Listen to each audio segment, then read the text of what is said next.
Bhaskar Krishnamurthy sir, முன்பு பேசிய Chandrasekaran sir இந்த 2 வார்த்தைகளை இந்திய அரசியலமைப்பு புத்தகத்தினுடைய முகப்புல சேர்ப்பதற்கு முன்னாடியே அதோடைய சாராம்சம் தான் இந்திய அரசியலமைப்பு புத்தகத்தில் இடம்பெற்றிருந்துச்சு. அதற்கு மேல் நாங்கள் முகப்பில் இந்த 2 வார்த்தைகளில் சேர்த்ததில் என்ன பிரச்சனை வந்துச்சுன்றதை அவர் ஒரு கேள்வியோடு முடிச்சார். அதே கேள்வியிலிருந்து நான் உங்ககிட்ட பதிலாகவே தொடங்குறேன். உண்மையிலேயே அந்த சாராம்சங்கள் அதில் இடம்பெற்றுச்சா? அரசியலமைப்பு புத்தகத்தை பற்றி சொல்லுங்கள். சரி, அதுக்கு முன்னதாக சில சுவாரஸ்யமான உண்மைகளை பார்த்தலாம் பேசுனதில். ஆமாம். ஒன்று என்னென்னா, அரசியல் சபையின் தலைவராக டாக்டர் அம்பேத்கர் இருந்தால் சொல்லப்பட்டது இங்கே. அது இல்லை, அது வந்து அரசியல் தலைவராக டாக்டர் ராஜேந்திர பிரசாத் தான் இருந்தாங்க. அதில் பல குழுக்கள் இருந்தன. அதில் வரைவு குழுவின் தலைவராக பாபா சாஹேப் டாக்டர் அம்பேத்கர் இருந்தாங்க. வரைவு குழுவின் தலைவராக அவர்கள் இருந்தார்கள்ங்கிறது ஒன்று. அப்புறம் இரண்டாவது, 1946 அரசியல் சபை உருவாக்கப்பட்டு விட்டது. 47 தான் சுதந்திரம் வருது, 47 ஆகஸ்ட்டில். ஆனால் 46 டிசம்பர்லேயே அரசியல் சபை உருவாக்கப்பட்டு விட்டது. பணிகள்லாம் ஆரம்பிச்சிடுச்சு. அது என்ன ஆச்சுன்னா, 46 டிசம்பரில் ஆரம்பித்து 49 நவம்பர் 26 அன்னைக்கு அரசியல் சபையில் அது ஏற்றுக்கொள்ளப்படுகிறது. அதாவது சுதந்திரம் கழிச்சு 2 ஆண்டுகள் கழித்து தான் சாசனம் வருகிறது. சரிங்களா? முக்கியமான விஷயங்கள் இதெல்லாம். ஆனால் அந்த 2 ஆண்டுகளுக்கு நடுவில், அந்த 2 ஆண்டுகளில் அரசாங்கம் இருந்தது. It was a national government. அது வந்து தேசிய அரசாங்கம், மக்களால் தேர்ந்தெடுக்கப்பட்ட அரசாங்கம் அல்ல ஒன்று. அப்புறம் சுதந்திரம் கிடைத்த உடனே ஆகஸ்ட் 47 சுதந்திரம் கிடைச்சது. 4.5 மாதங்களுக்கெல்லாம் ஜனவரி 30, 1948 மகாத்மா காந்தி மறைந்து விட்டார். ஸோ மத்திய அமைச்சரவையில், தேர்ந்தெடுக்கப்பட்ட அமைச்சரவையில் அவருடைய பங்கெல்லாம் எதுவுமே இருந்திருக்கவே முடியாது. ஏன்னா 48 இறந்துட்டார். 48 ஜனவரி 30 இறந்து போயிட்டார். 1951 தான் தேர்தல் நடைபெறுகிறது. 51 இறுதியிலே தொடங்கி 52 மார்ச்சில் முடிஞ்சு போகுது. 52 தான் முதல் பொது தேர்தல் நடைபெறுகிறது. இதில் என்னெல்லாம் பிரச்சனை வந்திருக்குன்னு பார்த்தீங்கன்னாக்க, ஒரு சில விஷயம் கூட தொட்டுட்டு போயிடலாம். 1949 சாசனம் நிறைவேற்றப்படுகிறது. 49 நவம்பர் 26. அதுக்கப்புறம் 2 மாதம் கழித்து 1950 ஜனவரி 26 அன்றைக்கி அது முழுமையாக அமலுக்கு வருகிறது. அதுதான் குடியரசு நாள். ஆனால் 1951 மே மாதமே சாசனத்தில் முதல் திருத்தம் வந்தது. முதல் எலெக்ஷனே 51 இறுதியிலேயே 52 தொடக்கத்தில் தான் வருது. இன்னும் மக்களால் தேர்ந்தெடுக்கப்பட்ட அரசாங்கமே இன்னும் வரவில்லை. அதுக்கு முன்னாலேயே முதல் திருத்தம் வந்துடுச்சு. ஏன் வந்தது? ஆர்டிகிள் 19(1)A கொண்டு வராங்க உள்ள. Right to freedom of speech, பேச்சுரிமை ஒன்று இருக்குது. அந்த பேச்சுரிமைக்கு எதிராக அதுக்கு ஒரு கட்டுப்பாடு இருப்பதற்காக அந்த திருத்தத்தை நான் வரவேற்கிறேன். அது வேறு விஷயம். திருத்தம் வேணும். ஏன்னா ஒரு கட்டுப்பாடற்ற பேச்சுரிமை இருக்க முடியாது. ஆனால் அந்த பேச்சுரிமைக்கு கட்டுப்பாடு கொண்டு வரப்படுகிறது எப்போன்னா 1951 இன்னும் தேர்தலே நடக்கலை. நல்லா ஞாபகம் வச்சுக்கோங்க, வருது. அந்த ஏன் வருது அப்படின்னா, சென்னை மாகாணத்திலிருந்து இடதுசாரிகள் தாறுமாறாக கேள்வி கேட்டாங்க ஜவஹர்லால் நேருவை. அதுக்கெல்லாம் பதில் சொல்ல முடியவில்லைங்கிற காரணத்தினால தான் முதல் சட்ட திருத்தமே, முதல் சாசன திருத்தமே வருது. இதுதான் சரித்திரம். சரிங்களா? ஆமாம். அதுக்கப்புறம் அதில் தான் எல்லாமே கம்யூனல் ஜீவங்க அதில் தான் வந்தது. அதுக்கப்புறம் ஜமீன்தாரி ஒழிப்புக்கு எதிரான நடவடிக்கைகள்லாம் கொண்டு வரது எல்லாமே அதில் தான். அப்போது தேர்ந்தெடுக்கப்பட்ட அரசு வருவதற்கு முன்பாகவே ஏன் முதல் சாசன திருத்தம் கொண்டு வரப்பட வேண்டும்? சாசனம் சும்மா வரல. 1946 டிசம்பர் தொடங்கி 1949 நவம்பர் 26 வரையில் 2 ஆண்டுகள் 11 மாதங்கள் 17 நாட்கள் மொத்தம் 11 செஷன்ஸு, 11 செஷன்ஸில் 165 டேஸ் நடந்தது. பேச்சுவார்த்தைலாம் முடிஞ்சு அதுக்கப்புறம் தான் கொண்டு வராங்க. சரிங்களா?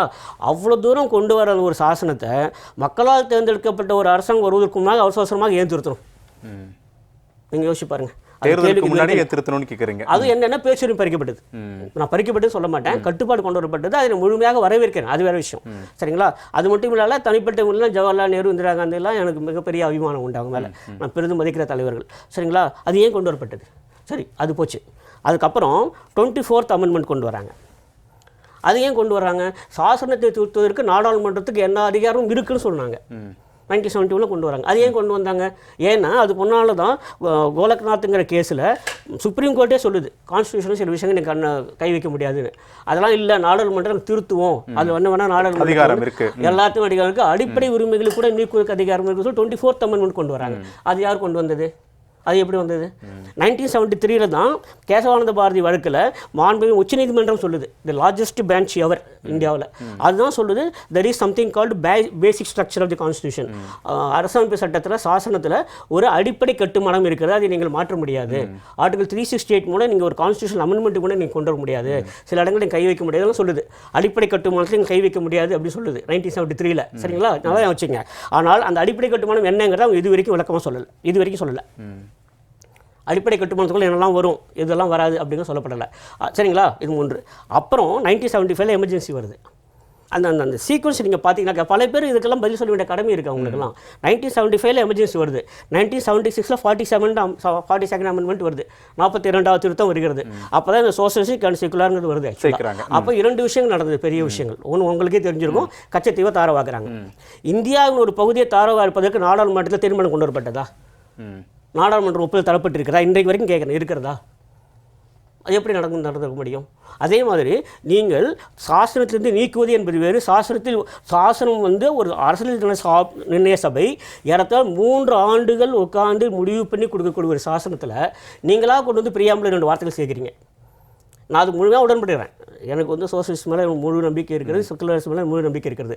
ஆனால் நம்முடைய ஐயா பெரியவர் சொன்ன மாதிரி அப்போ நாடாளுமன்ற செயல்பாட்டிலே இல்லாத போது எப்படி கொண்டு வந்தீங்க எமர்ஜென்சி? அதுக்கான அவசரம் என்ன இருந்தது? அந்த கேள்விக்கு பதில் சொல்லணும். அதுக்கான அவசியம் என்ன இருந்தது? பாஸ்கர் சார், இந்த இடத்துல ஒரு கேள்வி இல்லை, இன்னும் ஒன்று சொல்லிடுறேன். இங்கே சொல்லப்படாத சில விஷயங்கள்லாம். அதுக்கப்புறம் 1990களில் ஷாபானோன்னு ஒரு கேஸ் வருது. உச்சநீதிமன்றம் வந்து ஒரு இஸ்லாமிய பெண்மணிக்கு ஜீவனாம்சம் வழங்க வேண்டும்னு சொல்லிக்க போது உச்சநீதிமன்ற தீர்ப்பை தூக்கி போட்டுட்டு அதெல்லாம் கிடையாது அப்படின்னு சொல்லிட்டு அதை மாற்றி அமைக்கக்கூடிய அந்த அதிகாரத்தை நாடாளுமன்றம் எடுத்தது இல்லையா? அப்போ அது செக்குலரிசம் என்ன ஆச்சு? சேர்த்ததுக்கு அப்புறம் அதுக்கு என்ன ஆச்சு? அதெல்லாம் போட்டோம். நிறைவாக ஒன்று இதுக்கெல்லாம் விட்டுட்டு 2 விஷயம் சின்னதாக சொல்லிட்டு போயிடுறேன். முதல்ல இது அரசியல் சாசனம்ங்கிறதே டாக்டர் அம்பேத்கர் ஒத்துக்கல. பாபா சாஹிப் டாக்டர் அம்பேத்கர் அவர்கள் என்ன சொல்றாங்கன்னா, it is more social than A political document எழுதுறாரு.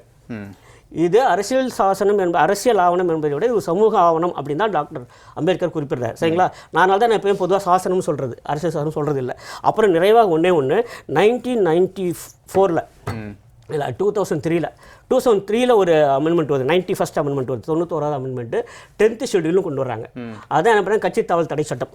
எல்லாரும் ஆகோன்னு பிரமாதமாக எழுதுறாங்க. நான் ஒருத்தர் தான் அதுக்கு எழுத்து எழுதினேன். அது என்ன அர்த்தம் அப்படின்னா, மக்களால் தேர்ந்தெடுக்கப்பட்ட பிரதிநிதிகள் மக்களுக்கு கட்டுப்பட்டவர்களா, அரசியல் கட்சி தலைமைக்கு கட்டுப்பட்டவர்களா? நீங்கள் சொல்லுங்கள், யாருக்கு கட்டுப்பட்டவர்களாக இருக்க முடியும்? யார் கொண்டு வந்தது அதை? மக்களால் தேர்ந்தெடுக்கப்பட்ட ஒரு பிரதிநிதி. நான் அவர் ஓட்டு போட்டனா இல்லையாங்கிறது இல்லை, ஆனால் என்னோட பிரதிநிதி அவர் தான். அவர் மக்களுக்கு கட்டுப்பட்டவரா, அந்த அரசியல் கட்சி தலைமைக்கு கட்டுப்பட்டவரா? அவரை அரசியல் கட்சிகள் அடிமைகளாக மாற்றியது எது? 91வது அமெண்ட்மெண்ட்.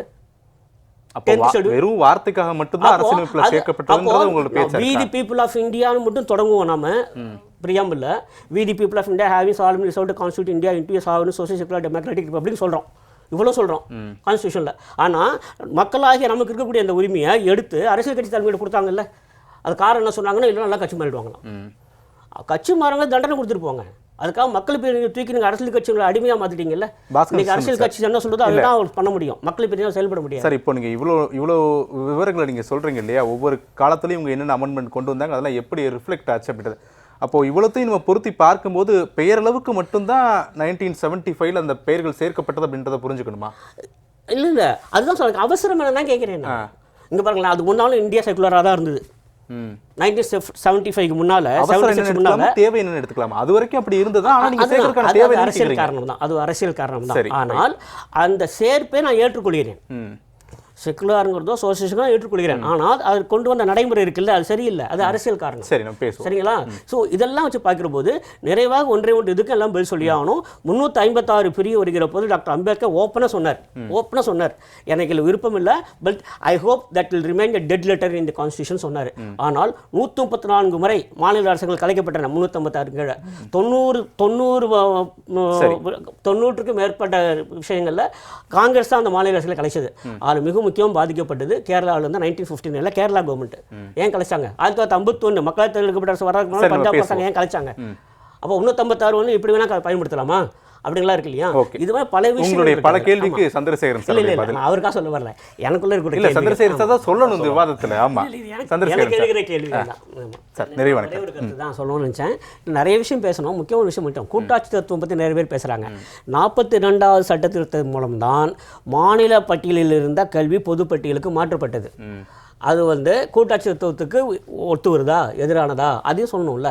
இதெல்லாம் கூட 42வது சட்டத்தில் தான் வந்தது. அதனால் அரசியல் சட்டத்துடைய அந்த டாக்டரின் ஆஃப் பேசிக் ஸ்ட்ரக்சருக்கு எதிராக பல விஷயங்கள் நடந்தது.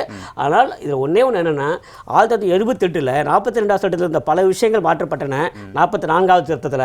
ஆனால் இந்த சோசியலிசம் அப்படிங்கிறதையும் செக்குலரிசம் அப்படிங்கிறதையும் அதுக்கப்புறம் இந்த பொதுப்பட்டியலுக்கு மாற்றப்பட்ட கல்வியும் திருத்தப்படவில்லை, அப்படியே விட்டாங்க. அதையே பண்ணாங்க அப்படின்னு தெரியாது. அப்போது திராவிட முன்னேற்ற கழகம் தான் அதுக்கு ஆதரவளித்தது. சரி, சந்திரசேகரன் சார்.